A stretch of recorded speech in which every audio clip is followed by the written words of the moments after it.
Load angle factor. Ito yung sling angle factor. So, bawat angle meron siyang load angle factor.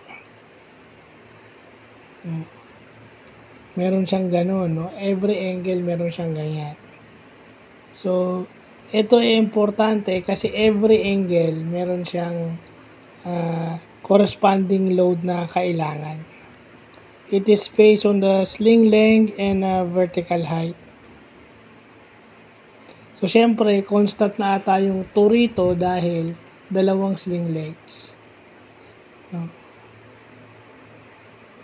So, tatandaan naman natin kapag vertical, sine of an angle, and then pag yung horizontal, cosine of an angle. Which is nakuha naman natin kahapon. So, yun lang pa.